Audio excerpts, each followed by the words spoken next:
Hi guys, Pathanamthitta സീരിയലിൻ്റെ ഒരു പുതുപുത്തൻ വിശേഷത്തിലേക്ക് എല്ലാവർക്കും സ്വാഗതം. വരാൻ പോകുന്ന ഒരു അടിപൊളി എപ്പിസോഡ് വിശേഷത്തിലേക്കാണ് നമ്മൾ പോകുന്നത്. അങ്ങനെ അഭിയും അതുപോലെ ഡേവിഡും നാണം കെട്ട് തിരിച്ചു പോന്നിരിക്കുകയാണ് കേട്ടോ. അവർക്ക് ആ ഡീല് കിട്ടുന്നില്ല. അതേസമയം അനിക്ക് ആ ഡീല് കിട്ടിയത് അവരെ അത്ഭുതപ്പെടുത്തുകയാണ്. അനി കൊടും ചതിയാണ് ചെയ്തതെന്ന് പറയാണ് ഡേവിഡിനോട് അഭി. അവൻ ഈ ഡീലിൽ പങ്കെടുക്കുന്നില്ല എന്ന് പറഞ്ഞ തന്ത്രങ്ങൾ മെനയായിരുന്നു. അവൻ്റെ മുമ്പിൽ എനിക്ക് തല കുനിച്ച് നിൽക്കേണ്ടി വന്നു എന്നൊക്കെ പറയാം. അങ്ങനെ അനിയോട് നല്ല ദേഷ്യം തന്നെയാണ്. പക്ഷേ അവന്തികയെ വിവാഹം കഴിക്കാൻ പോകുന്നത് അനിയാണല്ലോ എന്നൊരു ആശ്വാസം നാഗേന്ദ്രനുണ്ട്. പക്ഷേ നാഗേന്ദ്രൻ പറയുന്നുണ്ട്, അത് നിന്നെ വിവാഹം കഴിച്ചതിന് ശേഷം വേണം അവൻ ഉയർന്നു വരാൻ, എന്നാലേ നിനക്കതിൻ്റെ പ്രയോജനം ഉണ്ടാവുള്ളൂ എന്ന് പറഞ്ഞ് മനസ്സിലാക്കി കൊടുക്കുകയാണ്. അങ്ങനെ അനിയോടൊരു ശത്രുതയിലൊക്കെ പോകുന്ന സമയത്താണ് കുറച്ച് കള്ളസ്വർണം വരുന്നുണ്ട്. അത് നമ്മുടെ നവ്യ തന്നെ അറിയിക്കുകയാണ് നന്ദുവിനെ. അങ്ങനെ നന്ദുവും പോലീസുകാരും വന്നത് റെയ്ഡ് ചെയ്ത് പിടിക്കുകയും നാഗേന്ദ്രനെയും അഭിയെയും ഒക്കെ കണ്ടുപിടിക്കാൻ നടക്കുകയൊക്കെ ചെയ്യുന്നുണ്ട്. അങ്ങനെ നാഗേന്ദ്രനെ കിട്ടുന്നില്ല. യഥാർത്ഥ ഉടമസ്ഥൻ ആരാണെന്ന് നന്ദു വീണ്ടും അന്വേഷിച്ചുകൊണ്ടിരിക്കുകയാണ്. അതേസമയം നമ്മുടെ ഡേവിഡിനെ അഭിയെ അറസ്റ്റ് ചെയ്ത് കൊണ്ടുപോവുകയും ചെയ്യുകയാണ്. അപ്പം നല്ല രീതിയിൽ വൈരാഗ്യം നാഗേന്ദ്രൻ്റെ മനസ്സിൽ കിടക്കുകയാണ് അഭിയുടെയും നന്ദുവിനോട്. അങ്ങനെ നന്ദുവിനോടുള്ള വൈരാഗ്യം കൊണ്ട് നന്ദുവിനെ എങ്ങനെ ഇല്ലാതാക്കണം എന്ന് അവർ ശ്രമിക്കുകയാണ് കേട്ടോ. അതിനുവേണ്ടി നന്ദുവിനെ തട്ടിക്കൊണ്ടുപോയി തട്ടിക്കളയാൻ തന്നെയാണ് അഭിയുടെയും ഡേവിഡിൻ്റെയും തീരുമാനം. ആ ഒരു വിശേഷങ്ങളിലേക്കാണ് നമ്മൾ പോകുന്നത്. നമ്മുടെ വീഡിയോ ഇഷ്ടമായാലൊന്ന് ലൈക്ക് ചെയ്യണേ, ഹൈപ്പ് ചെയ്യണേ, ചാനൽ കൂടി ഒന്ന് സബ്സ്ക്രൈബ് ചെയ്ത് സപ്പോർട്ട് ചെയ്യണേ. അങ്ങനെ അഭി പോയി നാഗേന്ദ്രനെ കാണുകയാണ്. നാഗേന്ദ്രനെ കാണുമ്പോൾ നാഗേന്ദ്രൻ പറയുന്നുണ്ട്, അഭി ഇത് സംഭവിക്കാൻ പാടില്ലാത്തതായിരുന്നു. ഇപ്പോൾ നീ കണ്ടില്ലേ, ഓഹരികളിലെല്ലാം ചാഞ്ചാട്ടം. നമ്മുടെ എല്ലാ ഓഹരികളെല്ലാം ഇടിഞ്ഞുകൊണ്ടിരിക്കുകയാണ്. അതേസമയം എല്ലാം ഇടിഞ്ഞ് താറുമാറായി കിടന്ന മൂർത്തീസ് ജ്വല്ലറിയുടെ ഓഹരികൾ ഉയർന്നുകൊണ്ടും ഇരിക്കുകയാണ്. അത് കണ്ടിട്ടാണ് ഞാൻ ശ്രദ്ധിച്ചത്. ഈ ഡീലിൽ നമുക്ക് ഈ ഡീല് നഷ്ടപ്പെട്ടു എന്നുള്ള കാര്യം എല്ലാ മാധ്യമങ്ങളും റിപ്പോർട്ട് ചെയ്തിട്ടുണ്ട്. അങ്ങനെ ഓഹരി വിപണിയിൽ അതൊരു ചാഞ്ചാട്ടത്തിനിടയാക്കി. നമ്മുടെ ഓഹരികളുടെ മൂല്യം തകർന്നുകൊണ്ടിരിക്കുകയാണ്. അതൊരു വലിയ ഭവിഷ്യത്താണെന്ന് പറയാം. അപ്പോൾ അഭി പറയുന്നുണ്ട്, ശരിയാ, അതെനിക്കറിയാം. പക്ഷേ ആ അനി അവനിങ്ങനെ ഒരു ചതി ചെയ്യുമെന്ന് ഞാൻ വിചാരിച്ചില്ല. എന്തായാലും നമ്മൾ നല്ല ഡിസൈൻസൊക്കെയാണ് പ്രസൻറ്റ് ചെയ്തത്. പക്ഷേ നമ്മുടെ ഡിസൈൻസിനേക്കാളും വളരെ നല്ല ഡിസൈനുകളാണ് അനി പ്രസൻറ്റ് ചെയ്തതെന്ന് പറയാം. അപ്പം നാഗേന്ദ്രൻ പറയുന്നുണ്ട്, അത് പിന്നെ എങ്ങനെ അങ്ങനെ അല്ലാതിരിക്കും, നയനെ ആയിരിക്കുമല്ലോ മൂർത്തീസ് ജ്വല്ലറിക്ക് വേണ്ടിയിട്ട് ഡിസൈൻ ചെയ്തത്. അപ്പം അഭി പറയാണ്, ഇല്ല, നയനയും ആദർശവും ഇപ്പം മൂർത്തീസ് ജ്വല്ലറിയുമായിട്ട് യാതൊരു ബന്ധവും ഇല്ല, അവർ മാറി താമസിക്കുകയല്ലേ. അതുമല്ല നയന ഇപ്പം ഡിസൈൻ ചെയ്യുന്നുണ്ടെന്ന് തോന്നുന്നില്ല എന്ന് പറയാം. അപ്പം ഡേവിഡ് പറയുന്നുണ്ട്, അങ്ങനെയാണ് പിന്നെ ആരായിരിക്കും അത്രയും മനോഹരമായ ഡിസൈനുകൾ ചെയ്തത്? മാളവിക ചെയ്ത ഡിസൈനുകളും വളരെ നല്ലതാണ്. പിന്നെ പാരമ്പര്യത്തിൻ്റെ പേരിലെന്ന് അവർ എടുത്തു പറയുകയും ചെയ്തു. പരിശുദ്ധിയും പാരമ്പര്യവും ഒക്കെ കാത്തു സൂക്ഷിച്ചിട്ടുണ്ടല്ലോ ആ മൂർത്തി. അതിൻ്റെ ഫലമാണ് നമ്മൾ ഇന്ന് അനുഭവിക്കുന്നത്. നമ്മളെക്കാളും പേര് കേട്ടതും പാരമ്പര്യമുള്ളതും ഒക്കെ മൂർത്തീസ് ജ്വല്ലറിക്ക് തന്നെയല്ലേ എന്ന് പറയാം. അപ്പോൾ അഭി പറയാം, എന്തായാലും എനിക്കിതൊരു വലിയ അടിയായിപ്പോയി. ആദ്യമായിട്ട് നമ്മുടെ കമ്പനിക്ക് വേണ്ടിയിട്ട് ഒരു ഡീലിന് ഞാൻ പോയിട്ട് ആ അനിയുടെ മുൻപിൽ തല താഴ്ത്തി നിൽക്കേണ്ട ഒരു അവസ്ഥ വന്നല്ലോ. അതെനിക്ക് സഹിക്കാവുന്നതിലപ്പുറമാണ് എന്ന് പറയാണ്. അപ്പോൾ ഡേവിഡ് പറയുന്നുണ്ട്, ശരിയാ, അഭിസാറിനെയും കൊണ്ട് ആദ്യമായിട്ട് പോയതാ. അനി ഇറങ്ങി വന്നപ്പം അവൻ നാണം കെടുത്തുകയും ചെയ്തു അഭിസാറിനെ. നീ ഇവരുടെ കൂടെ ഇറങ്ങി തിരിച്ചിട്ട് ഇപ്പം അടിയിൽ സ്വന്താക്കാൻ പറ്റിയില്ലല്ലോ, നാണം കെട്ട് തിരിച്ചു പോന്നില്ലേന്ന്. അപ്പോഴേക്കും ഉടനെ നാഗേന്ദ്ര പറയാം, അവൻ പറഞ്ഞതിലും കാര്യമുണ്ട് അഭി, നീ കുറച്ചുകൂടി ശ്രദ്ധിക്കണമായിരുന്നു. നീ ആ വീട്ടിലല്ലേ താമസിക്കുന്നത്, അവിടുത്തെ കാര്യങ്ങളും രഹസ്യങ്ങളും ഒന്നും നിനക്ക് അറിയാൻ പറ്റുന്നില്ലെങ്കിൽ പിന്നെ നീ എന്താ ചെയ്യുന്നത് അഭി അവിടെ എന്ന് ചോദിക്കുക. അപ്പോൾ അഭി പറയുന്നുണ്ട്, ഇതിനൊക്കെ കാരണം അമ്മയാണ്, ഞാൻ കുറച്ചുകൂടി ശ്രദ്ധിച്ചേനെ. പക്ഷേ അമ്മ എന്നോട് പറഞ്ഞു അനി പോകുന്നില്ല ഡീലിന്, അവൻ ഈ ഡീൽ ഉപേക്ഷിച്ചു എന്നുള്ള കാര്യം. അത് ഞാൻ വിശ്വസിച്ച് പിന്നെ കൂടുതൽ കാര്യങ്ങളൊന്നും ചെക്ക് ചെയ്യാൻ പോയില്ല. അവിടെ എനിക്ക് തെറ്റ് പറ്റിയത്. പിന്നെ അച്ഛൻ എന്നെ മാത്രം കുറ്റപ്പെടുത്താനൊന്നും നിൽക്കണ്ട അവന്തിക, അവളും ആ വീട്ടിൽ തന്നെയല്ലേ താമസിക്കുന്നത്. ഇപ്പോഴാണെങ്കിൽ അനിയെ വിവാഹം കഴിക്കണമെന്ന് പറഞ്ഞാണ് അവൾ നടക്കുന്നത്. അങ്ങനെയുള്ള അവൾക്ക് കൂടി അവിടുത്തെ കാര്യങ്ങൾ ശ്രദ്ധിക്കായിരുന്നു. എന്നേക്കാൾ കൂടുതൽ ആ മൂർത്തീസ് ജ്വല്ലറിയിലെ കാര്യങ്ങൾ അവൾക്ക് ശ്രദ്ധിക്കാൻ പറ്റും. എല്ലാവർക്കും അവളെ നല്ല വിശ്വാസമല്ലേ. അവളും ഇതൊന്നും പറഞ്ഞു തന്നില്ലല്ലോ എന്ന് പറയാം. അപ്പോൾ ഉടനെ തന്നെ അവന്തിക അവിടെ നിൽപ്പുണ്ട്. അല്ല, ഏട്ടൻ ചെല്ലുന്നിടത്ത് എവിടെയും ഇങ്ങനെയൊക്കെയല്ലേ സംഭവിക്കുള്ളൂ എന്ന് പറയാണ് അഭിയോട്. അഭിക്കപ്പം നല്ല ദേഷ്യം വരാം. നീ എന്തിനാ ഈ കിടന്ന് തുള്ളുന്നതെന്ന് എനിക്കറിയാം. ഇപ്പം നിനക്ക് നല്ല സന്തോഷമാണെന്നുള്ള കാര്യവും എനിക്കറിയാം. അപ്പോഴേക്കും അവന്തിക ചോദിക്കുക, അതെന്താ ഏട്ടൻ മുന വെച്ച് പറഞ്ഞത്? അല്ല, അനിയല്ലേ ഡീല് സ്വന്തമാക്കിയത്, അനിയെ വിവാഹം കഴിക്കാനല്ലേ നീ കാത്തിരിക്കുന്നത്. ഭാവി വരൻ ഇതൊക്കെ സ്വന്തമാക്കിയപ്പോൾ നിനക്ക് സന്തോഷം ഉണ്ടാവും. അതുകൊണ്ടല്ലേ ഇപ്പം എന്നെ കിടന്നിങ്ങനെ കുത്തുന്നത്. അപ്പോഴേക്കും അവന്തിക പറയാം, അനിയേട്ടൻ സ്വന്തമാക്കിയതിൽ എനിക്ക് സന്തോഷമൊക്കെ ഉണ്ട്.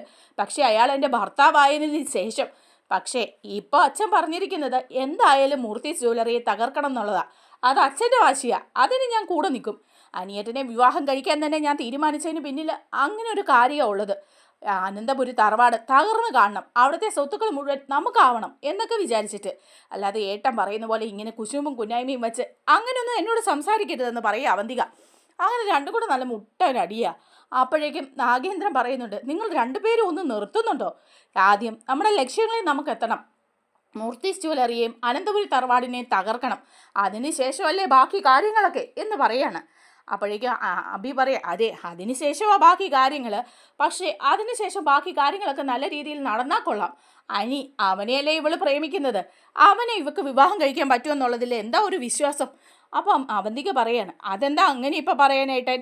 അത് അനിയുടെ മനസ്സിൽ ഇപ്പോഴും ആ നന്ദുവാന്നുള്ള കാര്യം നിനക്കറിയാമല്ലോ. അവളെ വിവാഹം കഴിക്കുള്ളൂ എന്നുള്ള ഒറ്റ കാര്യം നിൽക്കുക അവൻ. അങ്ങനെയുള്ളപ്പോൾ പിന്നെ ഇനി നിന്നെ വിവാഹം കഴിക്കുന്നെന്ന് എനിക്ക് തോന്നുന്നില്ല. അപ്പോഴേക്കും അവന്തിക പറയാം, നന്ദു എനിക്കൊരു പ്രതിബിംബമായിട്ട് നിന്ന് കഴിഞ്ഞാൽ അവളെ കൂടി ഞാൻ കൊല്ലാനായിട്ട് തീരുമാനിച്ച കാര്യമാണ്.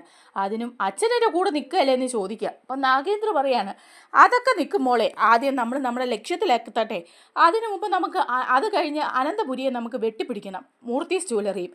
അതിന് അനി നിൻ്റെ ഭർത്താവായിട്ട് തന്നെ വരണം. അതിന് ഏത് നന്ദു അല്ല ആര് തടസ്സം നിന്നാലും ഈ അച്ഛൻ അതൊക്കെ ഇങ്ങ് ഒഴിവാക്കി തരുവന്നേ എന്നൊക്കെ പറഞ്ഞ് ഇവരെല്ലാം കൂടെ സന്തോഷിച്ച് നീന നിൽക്കുക. അപ്പോഴും ടെൻഷനാണ് അബിക്ക്. ആകെപ്പാടെ തോറ്റു തുന്നം പാടിയില്ലേ എന്നാലോചിച്ചിട്ട്. അങ്ങനെ അബി അനന്തപുരിയിലേക്ക് ചെല്ലുകയാണ് കേട്ടോ. ചെല്ലുമ്പോൾ തന്നെ എല്ലാവരും ഒരു പുച്ഛഭാവത്തിലാണല്ലോ നോക്കുന്നത്. ജലജയ്ക്കാണെങ്കിൽ ആകെപ്പാടെ വിഷമവും. ജലജയ്ക്ക് നല്ല ദേഷ്യം വരുന്നുണ്ട്, തോറ്റു തുന്നം പാടി വന്നിരിക്കല്ലേ. അപ്പോൾ കയറി വരുന്നതിൻ്റെ മുത്തശ്ശൻ ചോദിക്കുന്നുണ്ട്, എടാ നീയാണല്ലേ AM ജ്വല്ലറിക്കാരുടെ കൂടെ ഡീലിന് പോയത്? അല്ല, നിന്നെ ഡീലിനൊക്കെ കൊണ്ടുപോകാൻ മാത്രം അവർക്ക് നിന്നോട് ഇത്രയ്ക്ക് ആത്മബന്ധമാണോ? അല്ലേലും നിന്നെയും കൊണ്ട് പോയതോടുകൂടി അവരുടെ കാര്യം പോക്കായി. നീ എവിടെയെങ്കിലും ചെന്നാൽ വിജയിച്ച് വരുന്നുണ്ടോ? അവർക്ക് എങ്ങനെ തോന്നി നിന്നെയും കൊണ്ട് പോകാൻ? അപ്പോഴേക്കും ഉടനെ ദേവയാനി പറയാ, ഇവനെയും കൊണ്ട് പോകാൻ ഇങ്ങനെയൊക്കെ സംഭവിക്കുമെന്ന് അവർ വിചാരിച്ചില്ലായിരിക്കും. ഏതായാലും ഇവൻ ഓർത്തതേ ഇവിടെയുള്ള ഒരു പൊട്ടപ്പാരാണെന്നാ. അനി എല്ലാ വിവരവും പറയുമ്പം അതെല്ലാം ചോർത്തി അവിടെ കൊണ്ട് കൊടുക്കാവുന്ന. ഏതായാലും അനിയും ബുദ്ധിപരമായിട്ട് തന്നെ കളിച്ചു എന്ന് പറയാണ്. അപ്പം അബി പറയാ, എല്ലാവരോടും ഇനി എൻ്റെ തലേ കയറാൻ വന്നു. ഒരു ഡീലിന് പോയപ്പം AM ജ്വല്ലറിക്കാർ തോറ്റുപോയി. അതത്ര വലിയ കാര്യമൊന്നുമല്ല. ഞങ്ങൾ ഇതിലും ശക്തിയോടുകൂടി തിരിച്ചു വരും, അതെല്ലാവരും കണ്ടോണം. അപ്പോഴും ഇതൊക്കെ തന്നെ പറഞ്ഞോണം എന്ന് പറയാണ്. എന്നിട്ട് കയറി അങ്ങ് പോവാം. കയറി റൂമിലേക്ക് ചെല്ലുമ്പോൾ ജലജ അവിടെ നിൽക്കുക. ജലജ നല്ല ദേഷ്യത്തിലാണേ. ജലജ അപ്പോൾ ചോദിക്കുക, എടാ നീ തോറ്റു തുന്നം പാടി വന്നിരിക്കുകയല്ലേ, എന്തൊരു നാണക്കേടായെന്ന് നിനക്കറിയാവോ? ആ അനി അവൻ ഡീല് സ്വന്തമാക്കി വന്ന് ഇവിടെ ആഘോഷമായിരുന്നു. അതിൻ്റെ ഇടയിൽ ഞാനങ്ങ് നിന്ന് ചൂളിപ്പോയി. നിന്നെക്കുറിച്ച് അവരെന്തെല്ലാമാ പറഞ്ഞതെന്നറിയോ? അപ്പോൾ അബി ചോദിക്കുക, ഇനി എൻ്റെ തലയിലോട്ട് കയറാൻ വന്നോ? ഇതിനൊക്കെ കാരണം നിങ്ങൾ ഒറ്റ ഒരുത്തിയാ എന്ന് പറയാം. എന്താടാ നീ പറഞ്ഞ്? നിങ്ങൾ ഒറ്റ ഒരുത്തിയാന്നോ? ഞാൻ എന്ത് ചെയ്തിട്ടാടാ നീ ഡീലിൽ തോറ്റുപോയത്? നിങ്ങൾ എന്ത് ചെയ്തിട്ടാണെന്നോ? അത് നിങ്ങളല്ലേ എന്നെ ഫോണിൽ വിളിച്ച് പറഞ്ഞത് അനി ഡീലിൽ പങ്കെടുക്കുന്നില്ല എന്ന്. അത് ഞാനങ്ങ് വിശ്വസിച്ചു. ഇല്ലെങ്കിൽ ഞാനും തന്ത്രങ്ങൾ മെനഞ്ഞേനെ. അവൻ എന്തൊക്കെ ചിന്തിക്കുമെന്ന് ഞാൻ കണ്ടെത്തിയേനെ. ഇതിപ്പം അവൻ ഡീലിൽ വരില്ല എന്ന് വിചാരിച്ചിട്ട് പാരമ്പര്യവും പരിശുദ്ധിയുള്ള മൂർത്തീസ് ജ്വല്ലറി കൂടുതലെല്ലാം മോഡൽസും ഒക്കെ ആയിട്ട് വന്ന് അവിടെ പ്രസൻറ്റ് ചെയ്തു. അവൻ ഡീല് നേടി. അത് അത്ര വലിയ കാര്യമൊന്നുമല്ല. മൂർത്തീസ് ജ്വല്ലറിക്ക് കുറച്ചധികം പാരമ്പര്യം ഉണ്ടാക്കി എത്തിച്ചിട്ടുണ്ടല്ലോ മുത്തശ്ശൻ. അതിൻ്റെയാ. AM ജ്വല്ലറിക്കാർ പെട്ടെന്ന് പൊട്ടിമുളച്ചല്ലേ, അതിൻ്റെ ഒരു പ്രശ്നം മാത്രമേ ഉണ്ടായിരുന്നുള്ളൂ. ഞങ്ങളും നല്ല ഓർണമെൻറ്റ്സ് ഒക്കെ തന്നെയാണ് പ്രസൻറ്റ് ചെയ്തത്. ഞങ്ങളുടെ ഡിസൈനുകളോട് കിടപിടിക്കാൻ മാത്രം ആരും ഉണ്ടായിരുന്നില്ല. പക്ഷേ ഈ ഡിസൈനൊക്കെ ആരാ ചെയ്തത്? നായന ഇവർക്ക് വേണ്ടി ഡിസൈൻ ചെയ്യുന്നുണ്ടോ എന്ന് ചോദിക്കുക.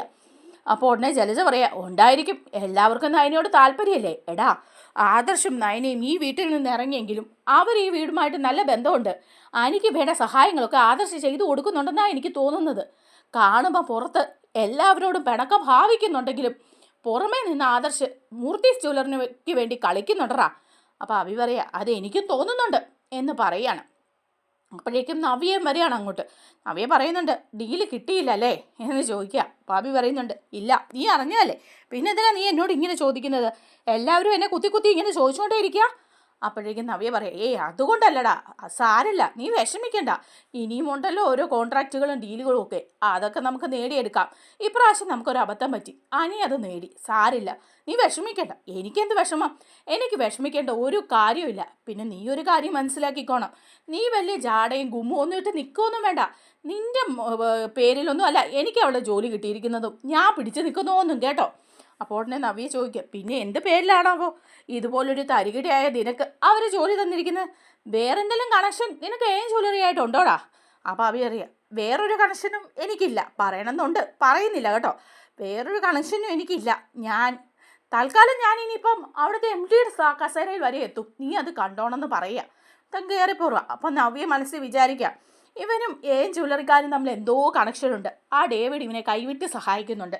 അല്ലെങ്കിലും അബിസാർ എന്നാ ഡേവിഡ് വിളിക്കുന്നത്. അങ്ങനെ വിളിക്കേണ്ട കാര്യമില്ലല്ലോ അയാൾക്ക്. അയാളുടെ കീഴുദ്യോഗസ്ഥനെ സാറേന്ന് വിളിക്കേണ്ട കാര്യമുണ്ടോ?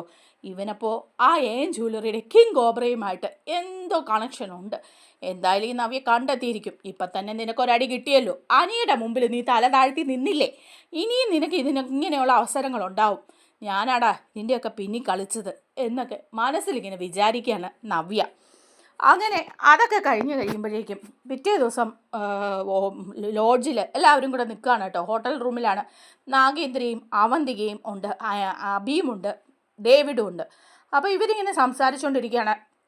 അപ്പോഴേക്കും നാഗേന്ദ്ര പറയുന്നുണ്ട്, നമുക്ക് വന്ന നഷ്ടം ചെറുതൊന്നുമല്ല, വലിയ വലിയ നഷ്ടം തന്നെയാണെന്ന് പറയുക.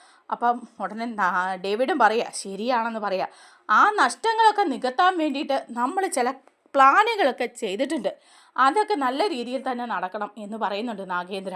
അപ്പോൾ എന്താണെന്ന് അഭി ചോദിക്കുമ്പോൾ പറയുന്നുണ്ട്, അത് നമുക്ക് കുറച്ച് കള്ള സ്വർണം വരാനുണ്ട് എയർപോർട്ട് വഴി. ആ സ്വർണം നമ്മുടെ ജ്വല്ലറികളിലെത്തി ഓർണമെൻറ്റ്സ് ആക്കണം. അത് വിറ്റ് വേണം നമുക്ക് ലാഭം ഉണ്ടാക്കാൻ. നമുക്കിപ്പം വന്ന ഈ വലിയ നഷ്ടം അത് നികത്താൻ വേണ്ടിയിട്ട് നമ്മുടെ ആ ഡ്യൂപ്ലിക്കേറ്റ് ഡയമണ്ട് ഓർണമെൻറ്റ്സിൻ്റെ ബിസിനസ് കൂടി നല്ല രീതിയിൽ മുന്നോട്ട് പോകണം. അതിനൊക്കെ ആയിട്ട് നിങ്ങളെല്ലാവരും ശ്രമിക്കണം എന്ന് പറയാം. അപ്പോൾ ഡേവിഡ് പറയുന്നുണ്ട്, ശരിയാ, സാറിനോട് ഞാനത് പറയാനിരിക്കുകയായിരുന്നു. നമുക്കിപ്പോൾ വന്ന ഒരു കനത്ത ആഘാതം തന്നെയാണ്. അതിൽ നിന്നൊന്ന് കയറണമെങ്കിൽ ഇങ്ങനെ ചില തരികിടകളൊക്കെ കാണിക്കാതെ പറ്റില്ല എന്ന് പറയുമ്പം അഭി പറയാം, അതിനിപ്പോൾ എന്താ, ഇതൊക്കെ എനിക്ക് പുത്തരിയൊന്നും അല്ലെന്നേ. ഞാൻ മൂർത്തീസ് ജ്വല്ലറിയിൽ നിന്ന സമയത്തും ചെറിയ തോതിൽ കള്ളസ്വർണ്ണമൊക്കെ കൊണ്ടുവന്ന് ഓർണമെൻറ്റ്സ് ആക്കി ആരും അറിയാതെ വിറ്റു. അത് കണ്ടുപിടിച്ചതിൻ്റെ പേരിലാണ് എന്നെ അവിടെ നിന്ന് പുറത്താക്കിയത്. അതുകൊണ്ട് അക്കാര്യത്തിലൊക്കെ ഞാൻ പെർഫെക്റ്റ് ആണ്. എവിടുന്നാണ് എത്ര സ്വർണം വരുമെന്നൊക്കെ അച്ഛനങ്ങ് പറഞ്ഞാൽ മതി. അപ്പോൾ ഡേവിഡ് പറയാണ്, അതൊക്കെ ഞാൻ പിന്നീട് അറിയിക്കാം. എന്തായാലും അടുത്ത ആഴ്ച അത് സംഭവിക്കും. അങ്ങനെ അത് നമ്മൾ കൊണ്ടുവന്ന് ഓർണമെൻറ്റ്സ് ആക്കി വിൽക്കും. അത് പക്ഷേ ഭയങ്കര രഹസ്യമായിരിക്കണം. പോലീസോ പുറത്ത് ആരെങ്കിലും അറിഞ്ഞാൽ പിന്നെ തീർന്നു, എല്ലാം കൂടെ റെയ്ഡ് ചെയ്ത് അങ്ങ് പിടിച്ചെടുക്കും എന്ന് പറയാണ്. അപ്പോൾ അഭി പറയുന്നുണ്ട്, അതൊക്കെ ഞാൻ ഡീൽ ചെയ്തോളാം എന്ന് പറയുകയാണ് കേട്ടോ. അങ്ങനെ കള്ളസ്വർണവും ഫേക്ക് ഡയമണ്ടും ഒക്കെ വിൽക്കാൻ വേണ്ടിയിട്ട് നോക്കിയിരിക്കുകയാണ്, ലാഭം ഉണ്ടാക്കാൻ വേണ്ടിയിട്ട്. അതേസമയം ഇത് ഓഫീസിലിരുന്ന് ജ്വല്ലറിയിൽ ഇരുന്ന് സംസാരിക്കുന്നുണ്ട് ഡേവിഡും അഭിയും കൂടി. അപ്പോൾ നവ്യ അവിടെ വെളിയിൽ നിന്ന് ഇങ്ങനെ കേൾക്കുന്നുണ്ട് കേട്ടോ. നവ്യ ഇവരുടെ സംഭാഷണങ്ങളൊക്കെ നല്ല രീതിയിൽ തന്നെ ശ്രദ്ധിച്ചുകൊണ്ടിരിക്കുകയാണ്. കാരണം എങ്ങനെയെങ്കിലുമൊക്കെ എന്തെങ്കിലുമൊക്കെ കിട്ടുകയാണെങ്കിൽ അത് ചോർത്തി ആദർശിന് കൊടുത്ത് ഇവരുടെ പണികളെല്ലാം പൂട്ടണം എന്നുള്ള രീതിയിൽ തന്നെയാണ് നവ്യ. അപ്പോഴാണ് ഇവരിങ്ങനെ സംസാരിച്ചുകൊണ്ടിരിക്കുന്നത്. ആ ഓർണമെൻറ്റ്സിൻ്റെ കാര്യമൊക്കെ പറയാണ്. ആ ഡിസൈൻസൊക്കെ മാളവിക ചെയ്ത ഡിസൈൻസൊക്കെ നല്ലതായിരുന്നു, പക്ഷേ മാളവികയെ ഞാൻ കുറച്ചൊക്കെ വഴക്ക് പറഞ്ഞു എന്ന് അഭി പറയുക.